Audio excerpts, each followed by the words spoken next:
নমস্কার বন্ধুরা, আমার চ্যানেলে আমি আপনাদেরকে স্বাগত জানাই। আশা করছি ভালো আছেন, সুস্থ আছেন। আমাদের প্রত্যেক দিনের সংসারের কাজগুলোকে আমরা যদি কিছুটা বুদ্ধি কাটিয়ে করি তাহলে দেখবেন সংসারের কাজগুলো অনেকটাই সহজ হয়ে যাবে। নিজেদের জন্য কিছুটা সময়ও বাঁচিয়ে নিতে পারবো, এমনকি সংসারের খরচও অনেকটা কমিয়ে নিতে পারবো। তেমনি কিছু ছোট ছোট ইউজফুল টিপস আপনাদের কাছে শেয়ার করবো। চলুন দেখে নেওয়া যাক আজকের প্রথম টিপসটা আপনাদের কাছে কি শেয়ার করি। আমি এখানে নিয়েছি একটা উইজেন্ত্র বাটি। আপনারা এমন একটা পাত্র নেবেন যেটা কোনো খাবার কাজে ব্যবহার করেন না। এর মধ্যে দিয়ে দিলাম হাফ চামচের মতো বেকিং সোডা, আর দিয়ে দিচ্ছি সামান্য পরিমাণের লবণ, আর নিয়েছি এখানে আমি হারপিক, 1 চামচের মতো হারপিক এর মধ্যে দিয়ে দিয়েছি। এবার একটা আইসক্রিমের কাঠির সাহায্যে আমি এইভাবে করে মিশিয়ে নেব। এখানে কিন্তু আপনারা কোনো চামচের ব্যবহার করবেন না, না হলে কিন্তু কালো হয়ে যাবে। আর দেখতেই পাচ্ছেন মেশানোর সাথে সাথে একটা রিয়াকশন করতে শুরু করেছে। এই মিশ্রণটা কি কাজে ব্যবহার করবেন? আমাদের প্রত্যেকেরই বাড়িতে কিন্তু প্লাস্টিকের মগ, বালতি, গামলা যে কোনো জিনিস থাকে। জলের আয়রনের কারণে দেখবেন এইভাবে করে দাগ পড়ে যায়, আর এটা পরিষ্কার করতে কিন্তু আমাদের অনেকটাই সময়ও লাগে, এমনকি ঘষাঘষিও করতে হয়, তবু ঠিকঠাকভাবে পরিষ্কার হয় না। তো আমি এখানে হাতের মধ্যে একটা প্লাস্টিক পরে নিয়েছি। এবার রাবার ব্যান্ড দিয়ে এইভাবে আটকে দিয়েছি। যে মিশ্রণটা বানিয়েছি বেশ কিছুটা পরিমাণের আমি এর মধ্যে দিয়ে দিলাম। তারপর একটা স্ক্রাবারের সাহায্যে আমি এটাকে হালকা করে ঘষে নেব। এই মিশ্রণের মধ্যে যেহেতু বেকিং সোডা, লবণ, হারপিকের ব্যবহার করেছি, যার কারণে একটা স্ট্রং সলিউশন তৈরি হয়ে যায়, যার কারণে জলের যে কোনো আয়রনের দাগ তুলতে খুব ভালো সাহায্য করে। আর দেখতেই পাচ্ছেন কিছু সেকেন্ড আমি এইভাবে ঘষে নিচ্ছি। যে জলের দাগগুলো ছিল আয়রনের, সেটা কিন্তু এখন অনেকটাই উঠে পরিষ্কার হয়ে গেছে। এবার জল দিয়ে ধুয়েও আপনাদেরকে দেখিয়ে দিচ্ছি, তাহলে কিন্তু আপনারা নিজেরাই বুঝতে পারবেন। দেখতেই পাচ্ছেন বন্ধুরা আগে কীরকম ছিল এই মগটার, এখন কতটা পরিষ্কার হয়ে গেছে। আশা করছি এই টিপসটিও আপনাদের অনেক বেশি কাজে আসবে। ভালো লাগলে লাইক করবেন। এখন চলে যাচ্ছি পরবর্তী টিপসে। আমি এখানে নিয়েছি একটা শার্ট। আমাদের যখন কোনো বাজার থেকে নতুন শার্ট কিনে নিয়ে আসা হয়, বিশেষ করে দেখবেন রেডিমেড যে শার্টগুলো পাওয়া যায়, সেগুলো বেশ কিছুদিন ব্যবহার করার পর বোতামের যে সুতোটা থাকে সেটা ছিঁড়ে যায়। এর ফলে আমাদের কিন্তু আবারও দর্জির কাছে গিয়ে এই বোতামগুলো সেলাই করে নিয়ে আসতে হয়। তবে আপনারা যখনই নতুন কোনো শার্ট কিনে নিয়ে আসবেন, পরার আগে এমন কি করবেন যাতে করে বোতামের সুতোগুলো খুব সহজেই ছিঁড়ে যাবে না। তো দেখতেই পাচ্ছেন আমি শার্টটাকে এইভাবে করে কিন্তু খুলে নিয়েছি। এবার যেদিকে বোতামগুলো লাগানো থাকে সেটাকে এইভাবে উল্টো করে নিতে হবে। এখানে আমি নিয়ে নিয়েছি নেল পেন্ট। আপনারা নেল পেন্টের জায়গায় নেল পলিশও নিতে পারেন। তো যেখানে সুতোগুলো লাগানো থাকে তার মধ্যে এইভাবে করে আমি বেশ কিছুটা নেল পেন্ট লাগিয়ে নেব। এইভাবে যদি আমরা নেল পেন্ট লাগিয়ে দিই, সেক্ষেত্রে দেখবেন সুতোটা অনেকটাই মজবুত হয়ে যাবে, আর খুব সহজেই কিন্তু বোতাম থেকে ছিঁড়ে যাবে না। আর যখন শুকিয়ে যাবে এটা নেল পেন্টটা, তখন আপনারা কিন্তু ব্যবহার করতে পারবেন। ভালো লাগলে লাইক করবেন। এখন চলে যাচ্ছি পরবর্তী টিপস। আমি এখানে নিয়েছি একটা গ্লাস। আমরা যখন বাচ্চাদের গ্লাসের মধ্যে দুধ বা হরলিক্স খেতে দিই, দেখবেন অনেক সময় কি হয়, হাত স্লিপ করে নিচে পড়ে যায়। আর সেটা যদি কাঁচের গ্লাস হয়ে থাকে, সেক্ষেত্রে গ্লাসটা ভেঙে যাওয়ার সাথে সাথে আমাদের দুধ বা হরলিক্স যেটাই দিই না কেন গ্লাসের মধ্যে, সেটাও কিন্তু নষ্ট হয়ে যায়। তো আপনারা যখনই বাচ্চাদেরকে কোনো কিছু খেতে দেবেন গ্লাসের মধ্যে, গরম দুধ বা গরম হরলিক্স, কি করবেন, নিয়ে নেবেন দুটো রাবার ব্যান্ড, তারপর গ্লাসের মধ্যে এইভাবে করে পরিয়ে দেবেন। তারপর যদি আপনারা দুধ বা হরলিক্স গ্লাসের মধ্যে দেন, তাহলে দেখবেন রাবার ব্যান্ড দেওয়ার কারণে হাতের থেকে খুব সহজেই কিন্তু গ্লাস নিচে পড়ে যাবে না। আশা করছি এই টিপসটা আপনাদের অনেক বেশি কাজে আসবে। ভালো লাগলে লাইক করবেন। এখন চলে যাচ্ছি পরবর্তী টিপসে। এখানে নিয়েছি একটা সাবানের খালি প্যাকেট। সাবান আমরা প্রত্যেকেই ব্যবহার করে থাকি, তবে সাবানের যে খালি প্যাকেটটা থাকে সেটা কিন্তু সকলেই ফেলে দিই, কোনো কাজে ব্যবহার করি না। তবে সাবানের খালি প্যাকেট ফেলে না দিয়ে আপনারা কি কাজে কিভাবে ব্যবহার করবেন চলুন দেখে নেওয়া যাক। আমাদের প্রত্যেকেরই বাড়িতে কিন্তু বিছানা রয়েছে। বর্ষাকালে দেখবেন অনেক সময় দেখা যায় আমাদের বিছানার মধ্যে পিঁপড়ে হয়ে যায়, তাছাড়াও বাজে স্মেল বেরোতেই থাকে বৃষ্টি হওয়ার কারণে। তবে আপনারা আপনাদের যে তোষক থাকে, তোষকের তলার দিকে হোক কি চাদরের তলার দিকে সাবানের যে খালি প্যাকেটগুলো থাকে, সেটা কি করবেন, কর্নার সাইডে রেখে দেবেন। আমি এখানে একটা সাবানের খালি প্যাকেট একটা কর্নারতে রেখে দিয়েছি, আপনারা 4টে কোণাতেই কিন্তু রেখে দেবেন। সাবানের খালি প্যাকেটের মধ্যে দেখবেন সাবানের একটা স্মেল থাকে। এই গন্ধের কারণে বিছানার মধ্যে পিঁপড়েও হবে না, এমনকি বাজে দুর্গন্ধও চলে যাবে। ভালো লাগলে লাইক করবেন। এখন চলে যাচ্ছি পরবর্তী টিপসে। আমি এখানে নিয়েছি একটা পেন্সিল। আমাদের অনেকেরই বাড়িতে ছোট বাচ্চারা থাকে, তারা দেখবেন পেন্সিলের নিয়ে লেখালেখি করে থাকে। তবে কিছুদিন ব্যবহার করার পরে দেখা যায় পেন্সিলটা অনেক ছোট হয়ে যায়, যার কারণে লিখতে অনেকটাই অসুবিধা হয়। তখন আমরা কিন্তু এই পেন্সিলটা অনেকে বাতিল করে দিই। তবে এই ধরনের পেন্সিল বাতিল না করে আপনারা কি করবেন, নিয়ে নেবেন একটা পেনের ঢাকনা। এইভাবে করে পিছনের সাইডে যদি লাগিয়ে দেন, সেক্ষেত্রে লেখার সময় কিন্তু আর কোনো অসুবিধা হবে না। আরও বেশ কিছুদিন কিন্তু আপনারা এই পেন্সিলটা ব্যবহার করতে পারবেন। আশা করছি এই টিপসটিও আপনাদের অনেক বেশি কাজে আসবে। ভালো লাগলে লাইক করবেন। এখন চলে যাচ্ছি পরবর্তী টিপস। আমি এখানে নিয়েছি একটা পাত্র, এর মধ্যে দিয়ে দিচ্ছি আমি বেশ কিছুটা পরিমাণের জল, আর নিয়েছি এখানে আমি ভিনিগার।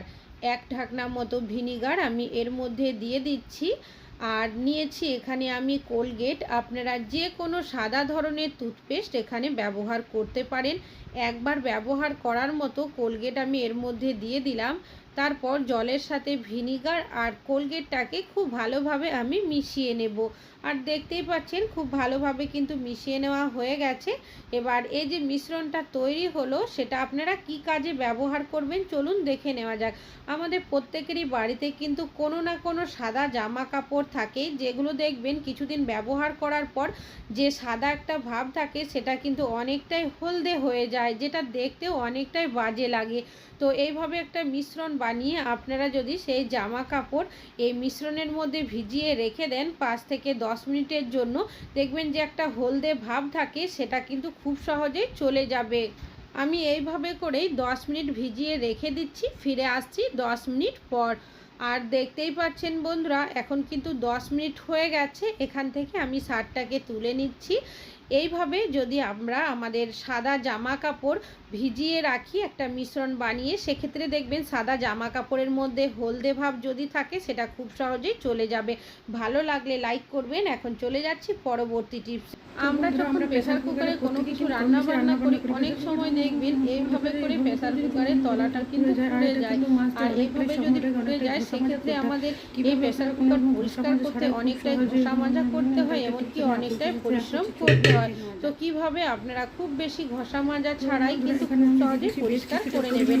আমি এখানে দিয়ে দিচ্ছি বেশ কিছুটা পরিমাণের কুসুম গরম জল।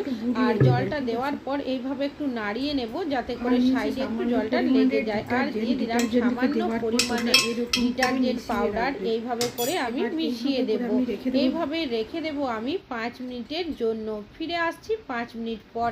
আর দেখতেই পাচ্ছেন বন্ধুরা, এটা কিন্তু এখন অনেকটা নরম হয়ে গেছে। একটা চামচের সাহায্যে আমি কিছু সেকেন্ড এরকম করে নেব।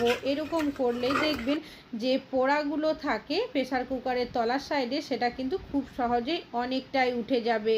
আর দেখতেই পাচ্ছেন বন্ধুরা, যে পোড়া অংশগুলো ছিল সেটা কিন্তু উঠে গেছে। এখানে একটা স্ক্রাবার নিয়েছি, স্ক্রাবারের সাহায্যে আমি এইভাবে করে প্রেসার কুকারটা ঘষে নিচ্ছি। এইভাবে কিছু সেকেন্ড ঘষে নিলেই দেখবেন প্রেসার কুকারের মধ্যে বাকি যেটুকু দাগ থাকবে সেটা কিন্তু খুব সহজেই উঠে যাবে। এবার প্রেসার কুকারটা আমি জল দিয়ে ধুয়েও আপনাদেরকে দেখিয়ে দিচ্ছি। তাহলে বন্ধুরা দেখতেই পাচ্ছেন আগে প্রেসার কুকারটা কিভাবে পুড়ে গেছিলো আর এখন কতটা পরিষ্কার হয়ে গেছে। আশা করছি এই টিপসটিও আপনাদের অনেক বেশি কাজে আসবে। ভালো লাগলে লাইক করবেন। এখন চলে যাচ্ছি পরবর্তী টিপসে। আমি এখানে নিয়েছি শসা। আমরা প্রত্যেকেই কিন্তু কম বেশি শসা খেয়ে থাকি। তবে দেখবেন যখন আমাদের বাড়িতে আত্মীয় স্বজন আসে, অন্যান্য রান্না বান্নার সাথে সাথে আমরা স্যালাডটাকেও কিন্তু সুন্দরভাবে সাজিয়ে গুছিয়ে দিতে পছন্দ করি। তবে অনেকেই আমরা স্যালাড কাটা দিয়েই কেটে থাকি, যাতে করে দেখতে সুন্দর হয়। তবে সবার কাছে সবসময় কিন্তু স্যালাড কাটা থাকে না। সেক্ষেত্রে আপনারা কিভাবে সুন্দরভাবে স্যালাড কেটে নেবেন তেমনই একটা টিপস শেয়ার করব। তো দেখতেই পাচ্ছেন আমি একটা পিলারের সাহায্যে এইভাবে করে শসার খোসাটাকে কিন্তু ছাড়িয়ে নিয়েছি। এবার পিলারের যে দুটো সাইড থাকে, দুটো সাইডের মধ্যে দেখবেন একটা অমসৃণ জায়গা থাকে দাগ কাটা মতো। তো এটা দিয়ে আমরা যদি শসার উপরে এরকম করে নিই, তাহলেই দেখবেন শসার মধ্যে একটা দাগের মতো হয়ে যাবে।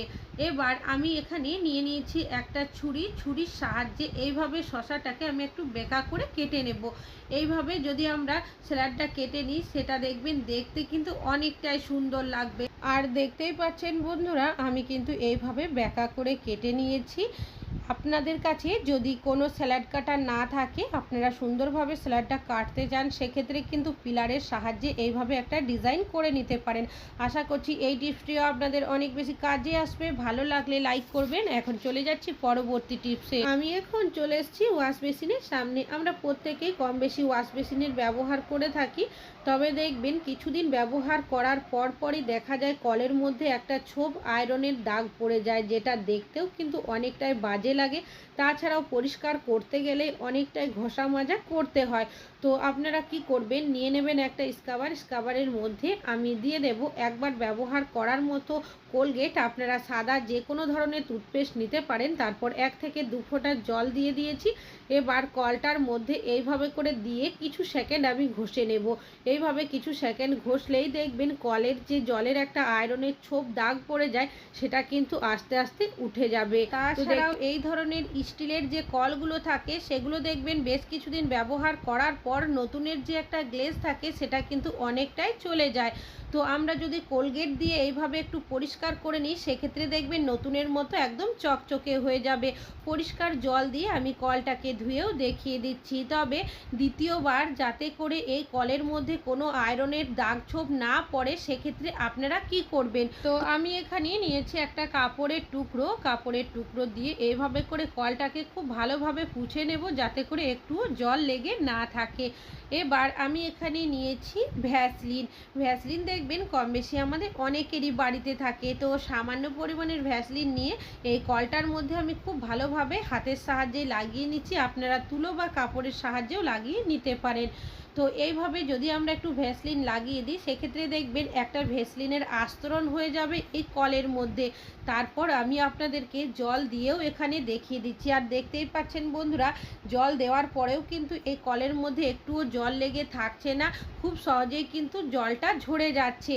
আশা করছি আপনাদের এই টিপসটি অনেক বেশি কাজে আসবে। এইভাবে যদি আমরা একটু ভ্যাসলিন লাগিয়ে রাখতে পারি, তাহলে কিন্তু আমাদের কলের মধ্যে আর কোনো রকমের জলের আয়রনের দাগ ছোপ পড়বে না। ভালো লাগলে লাইক করবেন। আজকে এখানেই শেষ করছি।